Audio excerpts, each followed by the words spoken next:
All right, we're at it. It's unscripted. Welcome in. My name is Timothy Lindsay. Aaron McLaughlin is here. We've got our friend Lorraine Connell. Lorraine Connell Yay. is one of the brilliant people that Aaron knows from her history of education. And we're bringing in Lorraine to talk about the leadership group that she has established with students to edify them and have them be leaders in their community. And outside of that, unless you want me to read the lunch specials, I'm going to shut up and let you ladies drive. Yeah. We joked about that Oh, earlier. I would be the kid. We joked about the fact that because you're both, Aaron's got a history teachers. of Yeah. teaching, Lorraine still teaches. And I was historically always the kid that got his desk dragged up to the teacher's desk, which I did on purpose in the sixth grade because I Yep. was deeply and emotionally and probably in a million other ways in love with Stella Carey, who, Oh boy. if she's still with us, I think she is. Yeah. So, I'm gonna take this moment to think about Stella. You guys can all right. hop off with the So, show. you were, so note to all teachers, the What? kid who wants to sit next to you might actually be in love with you. I think I told you this story, and I'm sure you guys have kids that bring you more than No, just an apple and they're head no. over heels. And you don't. Okay. I maybe I told you the story, Aaron. Maybe I didn't. So she was sixth grade, Parker School, Chelmsford, Massachusetts, and we knew it was her birthday. And I think, God help us, it was probably a boombox because that was then and this is Yeah, now. of course it The was. kids are like, You're "What is very a young. cassette tape?" Yeah, Yes. and Oh, yeah. she was a massive Michael fan. I've always loved Michael Jackson, and I knew she loved Michael. So for her birthday, we knew we were going to have quiet study, and I had one of my friends, I believe it might have been Matty Rivard, hit the play button in his desk, and I stood up and I danced to Billie Jean for her. Yeah, you Did you did. sing it? Did And you lip sing synced. it too? You lip Everything you're synced. Oh, imagining, that's as horrible as fantastic. it could have been, was in real life in sixth grade, Parker School, Chelmsford, Massachusetts, for Stella Carey. I'm going to keep saying her name, and I'm going to That's will it into adorable. existence. Yes, Mhm. Yeah. yeah. Yeah, I don't think I mean I've had students give me like like you know diamond rings that they took from their Oh, mom. yeah. you know, I had a kid bring in a dead cat once. Oh, Um all right. yeah, It's a because she wanted to show it to everyone. Hmm. okay. And and her parents did not know it You was call in her that show and backpack. smell as opposed Yeah, to show yeah, and yeah. tell, I or want what to is bring that? my Yeah. kitty into school. Mm, Yeah. But no, I never had anybody dance for me.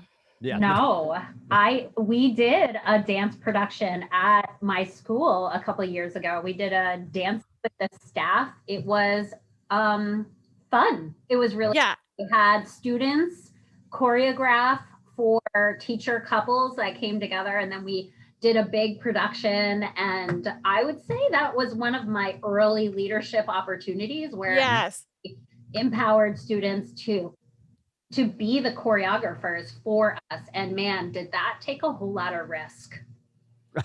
Right. To ask them to create something Yeah.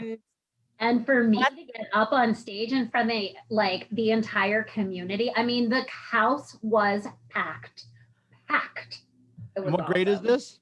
One of my favorite memories. And actually we did it twice, and my choreographer was a freshman when we did it the first year, and she was instrumental in creating that.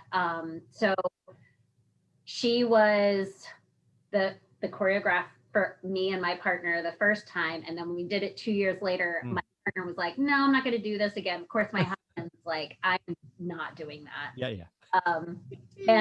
And she did it for me again. So we have like this awesome memory of experience that will forever be ingrained in my house. Yeah. So you have been this whole sort of, there's a lot of conversation just in general about diversity and opportunity and equity. And when I think about your work with peers, not fears, and you could talk a little bit about that, tell us what that's about. I really feel like that's in line with sort of the movement that's happening right now in our community and all over the country around leadership and equity opportunities. And you're working with kids and now teachers, right, to have these Yeah. conversations. So that's kind of evolving over time. So tell us a little bit about where your work started and what your work's about. Yeah, as I was listening to some of your other podcasts, I was interested in how you are pursuing people who are interested in moving from their normal everyday job into something that is way outside of their and pursuing their passion. Yeah.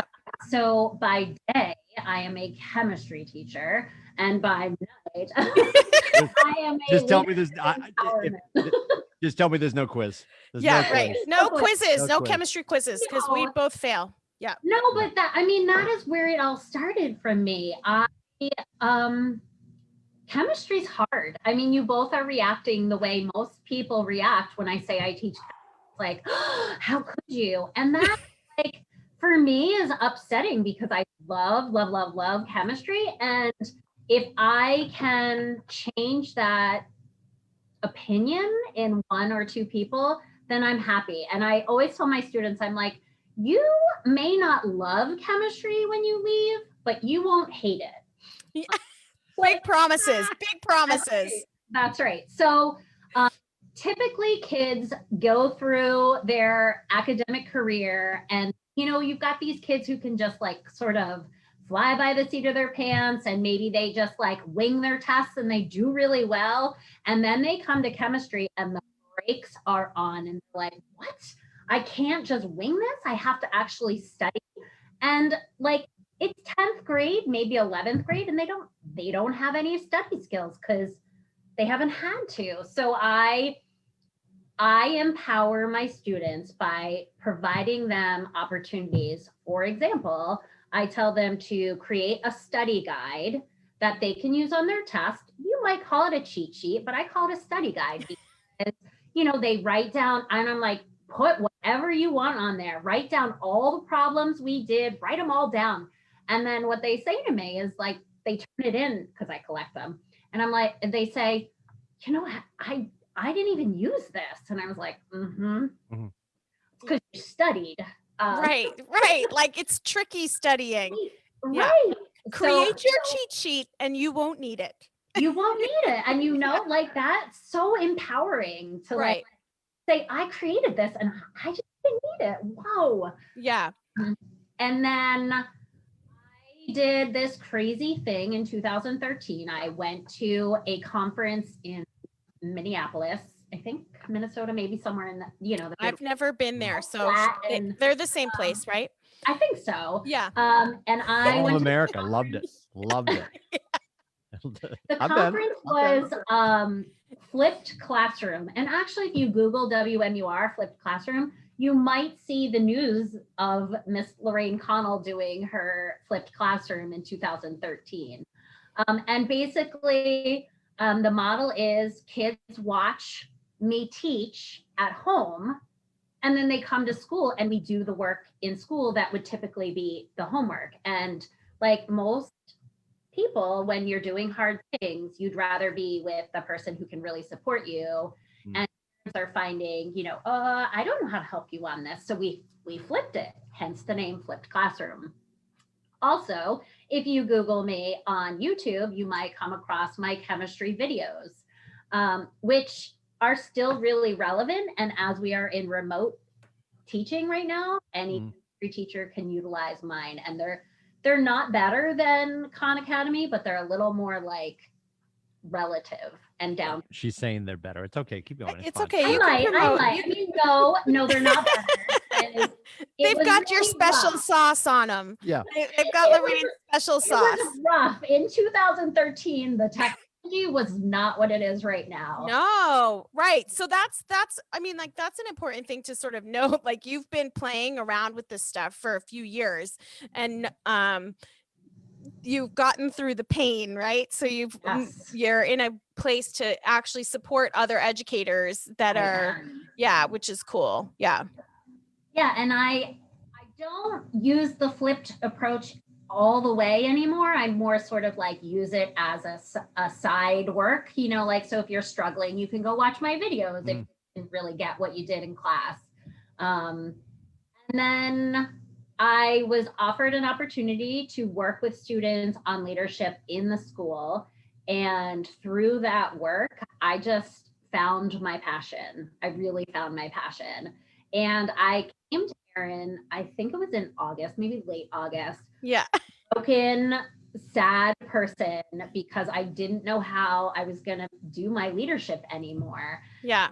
She said, you have a really amazing idea that is so timely and so important right now.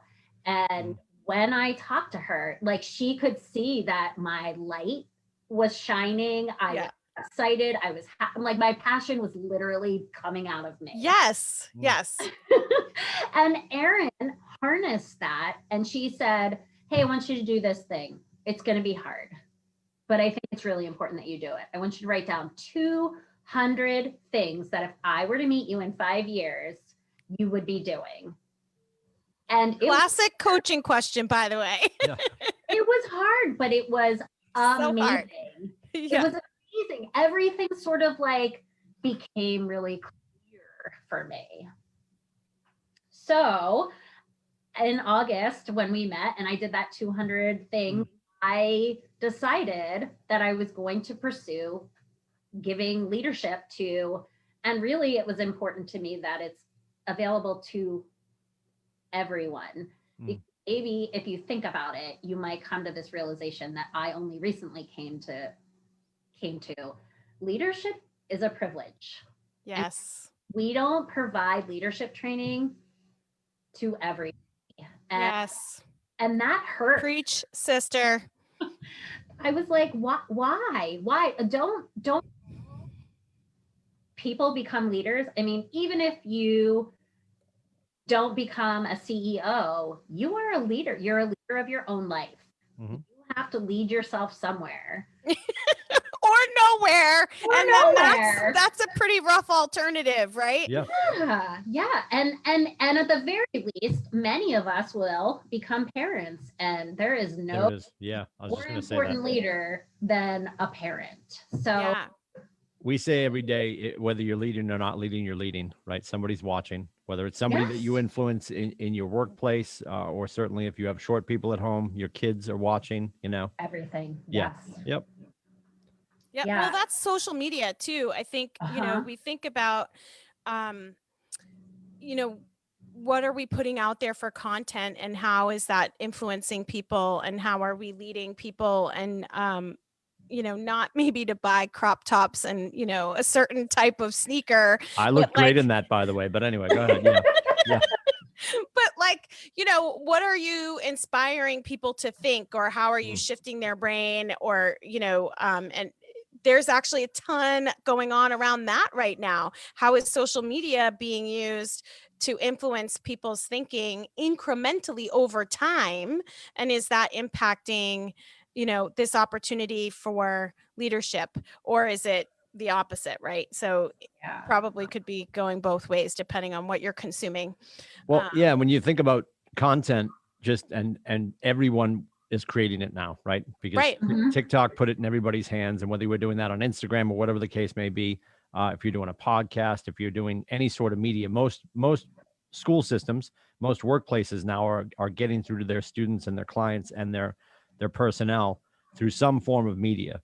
And we talk about it all the time here is, are you doing lean in content or lean back content? And it usually is it's a good balance of both, because there's going to be the long form class. Well, you're not necessarily lean back. I don't think anybody wants to be on camera with their boss watching that they're leaning back, but the lean back content, that's where it becomes a slippery slope, because we're giving them content that they're going to sit back and take in. It's more infotainment.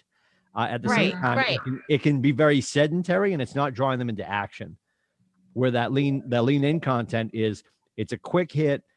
It's grab and go and get into activity, get into action, as opposed to, and to Erin's earlier point, like a lot of the content that we're sending out right now is entertainment, and it just leads to the next video.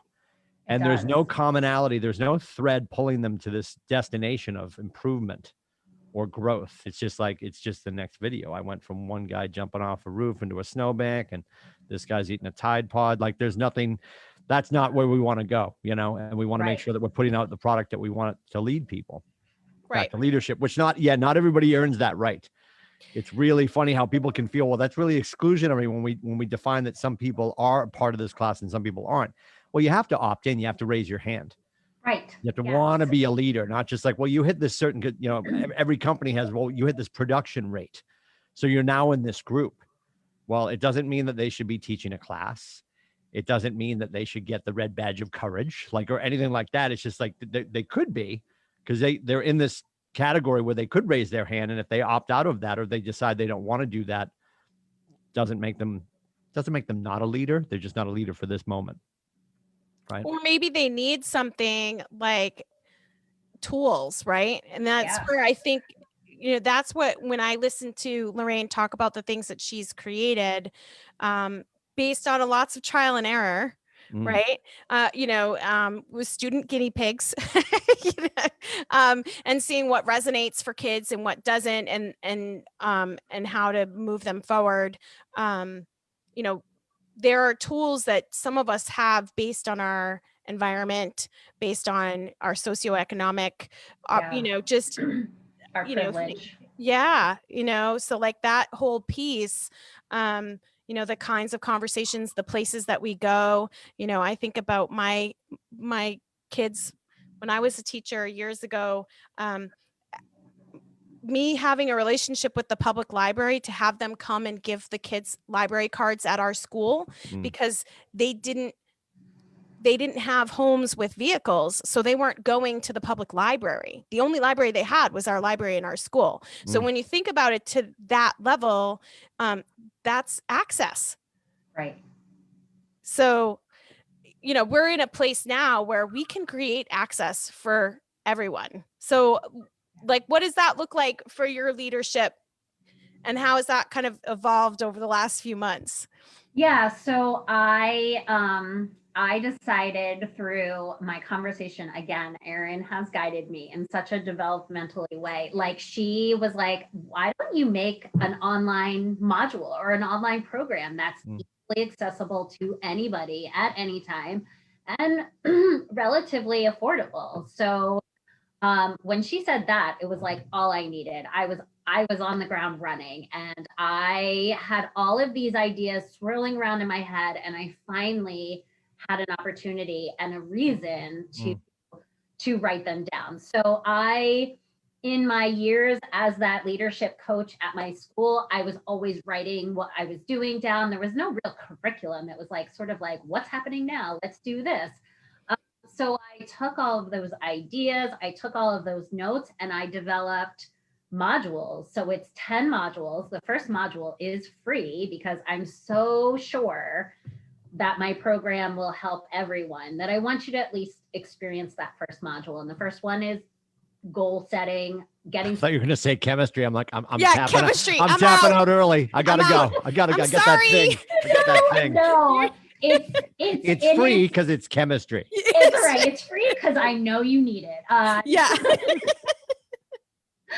It includes Erin's coaching strategy of 200 things, except as a teenager or a young adult, like 200 things is outside of their realm. So it's a lot of stamina you need for that. It is. Yeah. So I asked them to go for 20, and if 20 is super easy, to challenge to go to the next level, 50, and then 100 or 200, depending, because really I geared it towards high school. As I was creating it, I was realizing this is really valuable for any age. And then I was opened up to an opportunity in Philadelphia where they are struggling with millennial health. I guess the millennial generation is some of the sickest in physical and mental health at this age ever, compared to any generation. And honestly, in thinking about the challenges that are facing the millennials, I don't see a change happening in the generations to come. Like, I think it could potentially get worse as we go down. Because if I don't, as a parent, have the skills to support children, I'm not going to give them the skills, and then they're going to not have the skills, and it's going to continue down. So with this millennial challenge, it's called the Well City Challenge, and I'm really excited. I put a proposal in. It's sustainable. The idea of what I want to do is I want a group of millennials to go through my training. Then they would be facilitators for the entire millennial culture in Philadelphia. Yeah. And we're not limited to Philadelphia having this problem. I think it's No, this is everywhere. It's everywhere. nationwide. Yeah. Yeah. So it's sustainable. It doesn't really cost anything. It's the materials that you might need. It's transition online. It can be done in person. It can be done social distancing. And so there's a lot of opportunity there. So, and then what was really funny was my dad, who's 70 years old, says to me, "Hey, Lorraine, I honestly, I don't know how you got here. I can look generations ahead of me and behind me, and like my dad's generation, woof, they were very racist. And he's like, I think I might be a little racist, poor guy." That's what your dad said? Yeah. And he's like, "I think I'm getting better. And he's like, "I look at you, like, I didn't teach you these things. How come you're so like moving in this direction?" And then look at your children, or, my kids, and wow, what a different generation. He goes, "I really think the stuff that you're doing is really better for my generation." And I was like, Huh. "I love you, Daddy, but Yeah. I don't think your generation really wants to learn." Well, I wonder though if that's true though. I think that Tim and I have had opportunity to be part of some large conversations around diversity and racism within our company during our day job. And I think that there's a blind spot that has a big shining light on it right now that many people just didn't realize was there. And so, I wonder if your dad isn't onto something, that there is a group of people in their 70s who are saying, "I never thought about this way. And now that you're pointing it out, yeah, I'm not comfortable with this, and I want to learn more and I want to do better."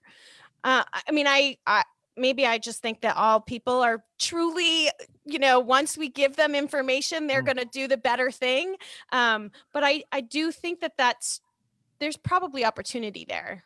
There is. And actually, as I was thinking about that conversation, I was thinking about how powerful it's going to be. I've created some activities where these teenagers are doing observations and listening of other generations and having that conversation. And I thought to myself, wow, I think my dad would learn so much more from my children, my 13 and 10-year-old, Yeah. would from me. But I also think that there are opportunities for me to create some of these activities for his generation, and it doesn't really need a whole lot of effort from my part, because a lot of these activities are really easily adjusted to age. And I could make a product for that age group as well. Yeah, I mean, well, if we talk about racism in sort of a broader way, right? Just as we're drilling down and defining what that means, I I think there are people who don't even understand what that means to be racist. So I think that piece is defining what it is, and or recognizing that there might be a problem, or not recognizing that there might be a problem, that all plays into it, right? That Yeah. this whole idea of systemic, right? Like, or Yeah. privilege. I've heard some very interesting conversations around the idea of privilege, and what that actually means. And for some people, just that word doesn't make sense to them, right? Like, what are you talking about, privilege? I grew up with nothing, Right. and that Right. it's sort of like, Your level of nothing, right? Yes. right. Yes. Yeah. Well, and I mean, as I was doing some of my own work, I will tell you that the book, I don't have it in front of me, but the Me and My White Supremacy, like that, there's some hard work in there, but that is an amazing process to go through. And I remember I can clearly see myself sitting on my couch saying, but like, I worked hard. I did work hard to get where I am. And then I realized, sure, but all of those things that were not in my way made it a lot easier to work that hard. And like just sort of stepping back and saying, okay, so yeah, I worked hard, but I didn't have any hurdles. I didn't have any real challenges. So my hard is not the same. Yeah. Yeah. And, I think there's, if we're talking about just race, you can't change your race. No. Right. So if there's a systemic problem that you're up against, right. So we got to change the system. Yeah. Yeah. So because well, I think the way in which we exist in it, I'm just thinking back to if Lorraine's talking about her dad,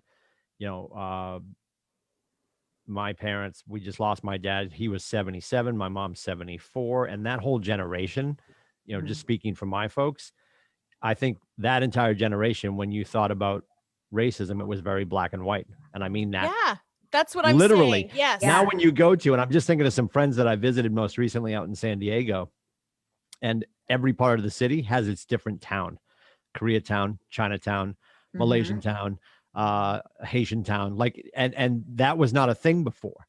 It was like there was the white people and the black people. And now there's such a massive diversity, and we're so much more of a melting pot than I think we've overused that word when we weren't really a melting pot. I think now we are, right?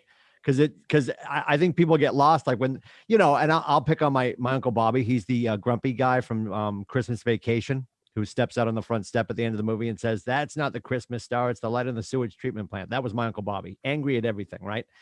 And I think he would watch baseball right now and just see, quote unquote, a bunch of black players, but there's a Cuban and a Dominican, right? And how are we defining by color or by state of origin, right? And getting lost in that. And I think it's so different. The conversation's so different. And growing up in an environment where my kids would identify, Big Papi is Dominican, not as a black baseball player, right? And I think that's healthy. And at the same time, to your point, Lorraine, there might be some older people that don't want to learn. And I think at the same time, we were also the struggle you experienced may have been academic. The fight, the hard work you put in might have been educational and academic. Those were the hurdles you were going over, where maybe for somebody else of a different race, they couldn't even get into the educational fight because there were other barriers of entry for them. And I think the barrier of entry for our parents, my parents' generation, was the lack of information, the lack of understanding. You're still a woman in science, though. Okay, so let's just point that out. Oh yeah, I'm not taking that. I didn't. I didn't mean it in that way. But I'm just speaking from a racial conversation. But the hurdles that and I just think that it's just a really thing to consider. And I'm thinking of your comment about the melting pot. And I think, sure, as a nation, maybe we're closer to a melting pot. But community-wise, no, we are not. Yeah, sure, and I know we live in New Hampshire, so it's not what other, but even like the Midwest, it's not a melting point. Well, I think even in New Hampshire, though, we had this conversation on another call, like a regional call yesterday. I had this conversation, so weird that we're having it right now. But this idea that New Hampshire is not diverse, I think there's diversity everywhere. It's just that sometimes we're not recognizing it and we're not even talking about it. And that's really the problem. So like, that's when I'm talking about this whole like race and systemic issue and privilege. Like, we're not thinking about the fact that like, just because I hang out with everyone in town is white, that like I'm thinking there's nobody else in town, right, that is experiencing this town in a different way. And I think that's part of it. And are minorities represented at the same level in New Hampshire as they are maybe in other states? Probably not, but I don't know that the minority voice still has to be heard and recognized and paid attention to. Yeah. Well, and So- there's other minorities that Right. are prevalent in New Hampshire. Right. I will be so proud to say that at my school, we had at least 3 or 4 kids in transition. And like, I know that seems odd, but I think for me, that was joyful, because I know that we weren't perfect, but it was enough of a place that we were able to allow kids to have that happen. And I think we are starting to face a lot of those changes in schools, and honestly don't think that our older generational teachers are ready to understand that. Yes. I think that's the piece of sort of like, so there's, well, we'll just talk about like a lot of this change. We need to really get into the schools, and we need to like blow up the conversation. We need to talk about all the tough stuff, and we need to stop making victims of our people in the community, like, or victimizing ourselves as teachers that like, oh, it's because of this and this and this and this, right? Like, we just have to like, let's get real about it. But change is hard in Yep. public systems, And slow. specifically Sure. schools, right? And slow, because there's opportunity to invite people like yourself to come in and talk and say, let's grow our capacity in this lane, right? So that the community can be better. Not everybody's open to the conversation yet. No, they're not. That is absolutely true. There's a lot of fear in change. And as I've been developing this program and being remote, like, there are so many challenges. Why are we still working in a system of education? I wrote a post about this, that we're training every kid to be the same thing. Like, we take standardized tests.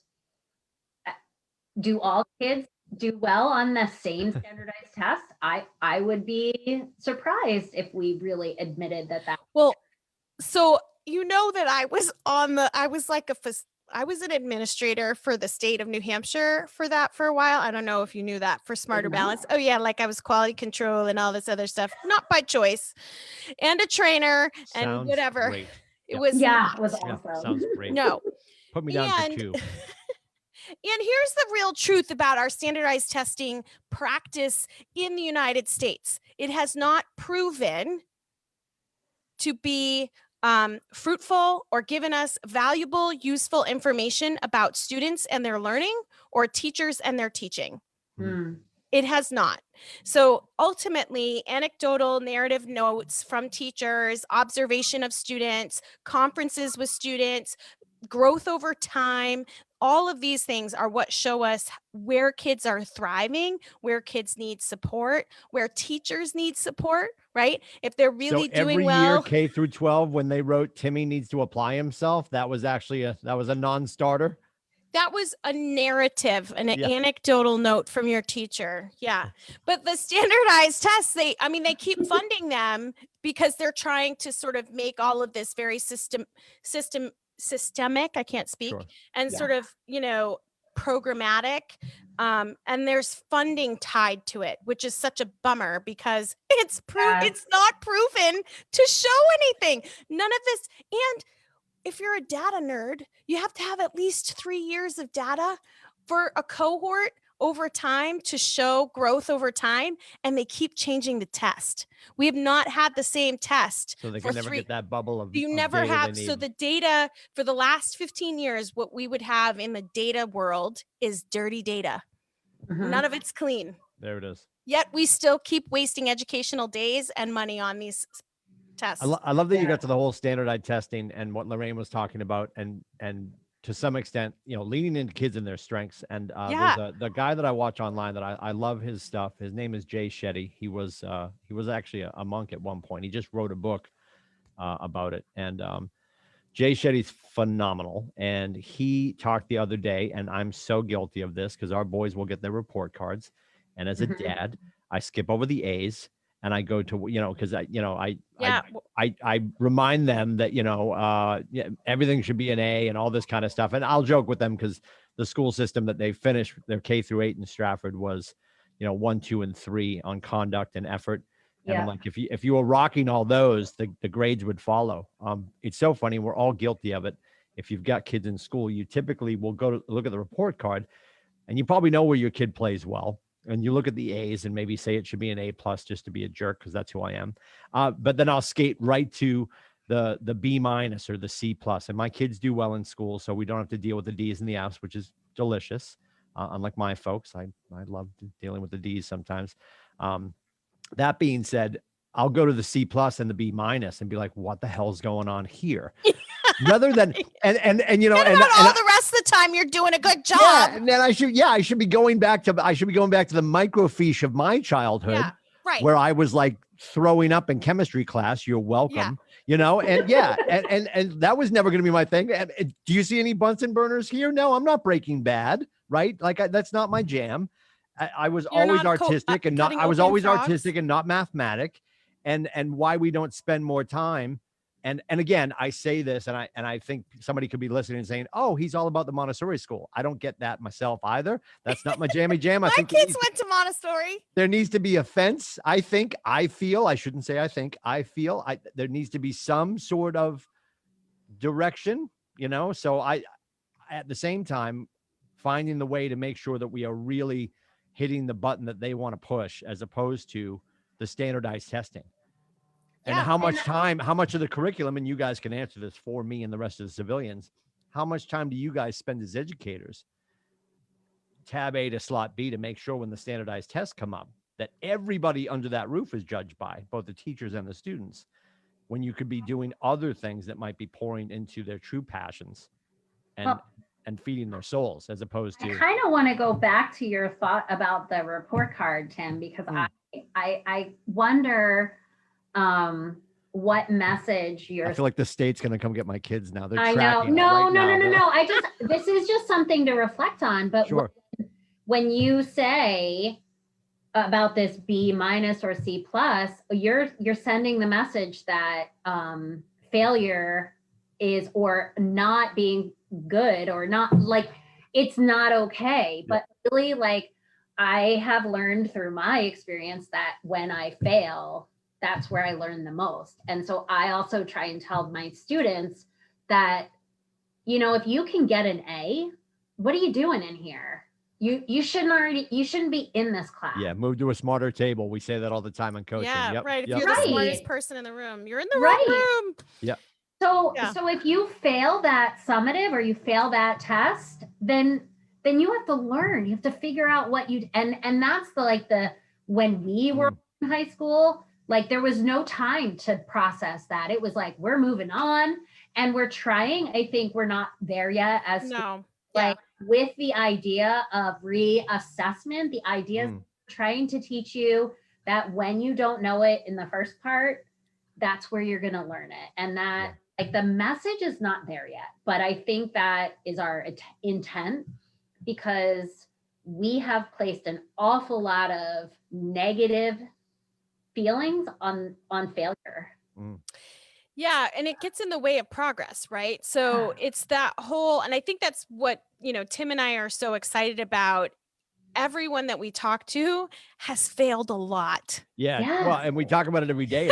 It's progress over perfection. Yeah. Right. Yet I take that hat off at my workplace, and I go home to be dad.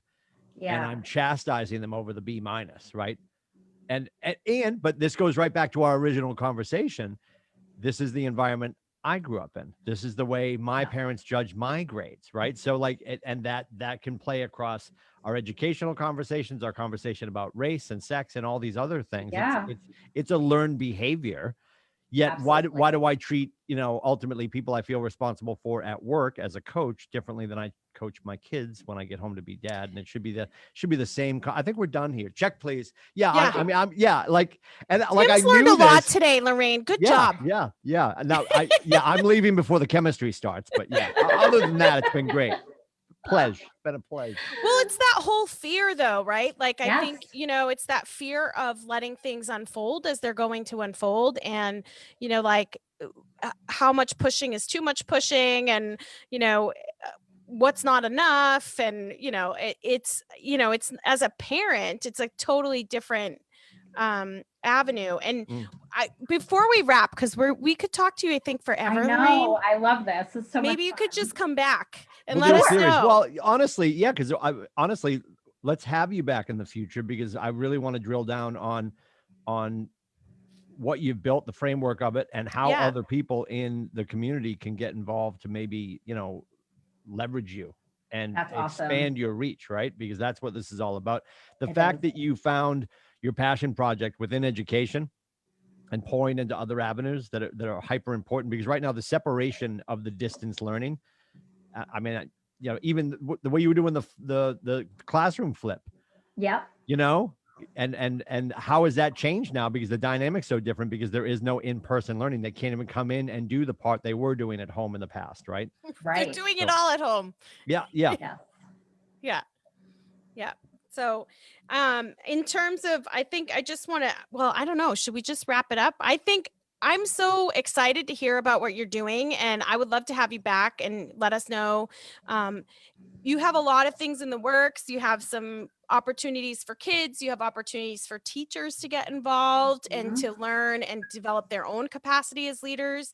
I think just another side note, through your work and doing this, you discovered that this idea of leadership is a privilege, that on our public school report cards, you don't see a class for leadership, but at many, many private schools across the United States, it is a class. Yeah. Mm-hmm. Where can we find you online, Lorraine, so we can make sure that Oh my. Okay. So my website is definitely where you want to go if you're interested in any of those leadership modules.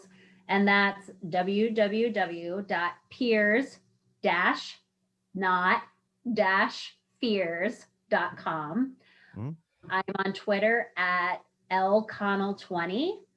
And I am on LinkedIn at Lorraine Connell. I am also on Facebook, Peers Not Fears. All right, we'll put all that in the notes. All the places. Awesome. Yes. All the places. You're not on TikTok yet? I was on TikTok. That's what I thought. It was too much. I was like, I couldn't do it. I think I did 2 weeks of a video every day. But after that, I was like, oh, I cannot sustain all of these avenues. Yeah, it's a lot. Yeah. It is a lot. You need your own personal social media assistant. That's that job. I absolutely love job. TikTok. It saved my quarantine. Yeah, my wife, we're laying in bed. And my wife's just like, you are a nutbag. The fact that you're just flipping through videos. But I think I don't know, it definitely lean back entertainment, right? It's lean back content, not lean in. It's not inspiring me to go do anything. There's another one. There's another one. Yeah. And I love it because I just find it wildly entertaining. And I think at the same time, there's so many different, you get pulled in, right? Obviously, they find out how you're voting. You get pulled into that thread. They find out that I have a wonderful slice in golf. I get pulled into a golf thread. So you get pulled in all these different wormholes, and you start to see clearly they're tracking you and all that kind of stuff. They know what you're looking at. And for that reason, I think if somebody is struggling, back to the separation and what students are going through with race and sexuality, if they are struggling, I do think it can be a great force for good, because I think it can be a place where people that would have never connected with somebody who's struggling the way they're struggling, they can find their people online. And I love that. I think it's wildly entertaining. And I really do think in the grand scheme of things, it has been a force for good. It's my wife. I mean, I just sit there and laugh like a moron. And she's like, I can't believe you're sitting. No, I know. You're laying here, father of two, 49 years old. And I'm just like, swipe up, next video. Yeah, Gwen did that. I posted a picture of Gwen looking at TikTok today, and she was just watching silly animal videos. Like she's homesick and she's in remote and she's like, laughing with her headphones on, watching these little animal videos on TikTok. Yeah. So yeah. Well, the other night, it was like 4 videos in a row, and it was all these people talking about ending their marriage. And Janina's like, is there something we should talk about? What's going on? I don't know. Maybe why are they targeting you? I'm not talking to you. Yeah, we're sitting here in silence. Maybe they see something coming. Maybe. Hey, Oh, Tim, what ages are your children? My boys, so Aiden is 15, he's a sophomore, and Cameron is 14, he's a freshman. Ooh, they are at the right age to do that leadership module. Absolutely. You should check it out and do it with them, because I think you would learn a lot, and they could teach you. And I think there's nothing better than doing something together. Yeah, I think, and 3 of us will join hands and tap out when we get to the chemistry module. I'm Yeah, just being when honest. you get to the Honesty. chemistry Honesty part, is the the best Bunsen policy, yes. burners. No, I mean, it does get hard.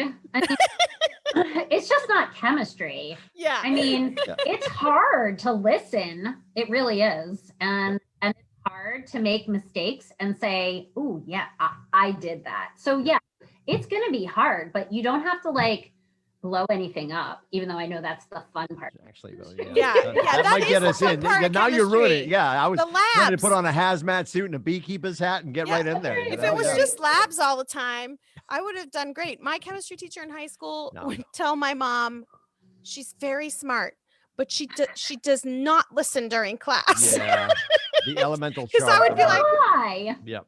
Yeah. But the labs, I was like all over it. Let's do this.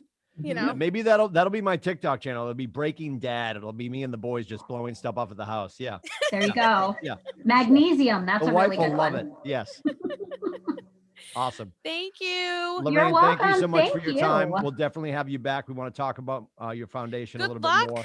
We're with going to post everything. Thank you. all the And contact really, information thank you as for well. like being my first podcast, because this was like, I think probably a dream of mine. I don't know how or when I would get on one, but this is like, You've been on a podcast. Check it off the list. Yeah, Boom. and now you just push play and do it yourself. That's all. Yeah. Yeah. Exactly. Yeah. All right. Thank you so much. Awesome. Thank you so Bye. much. We'll talk to you soon. Bye-bye.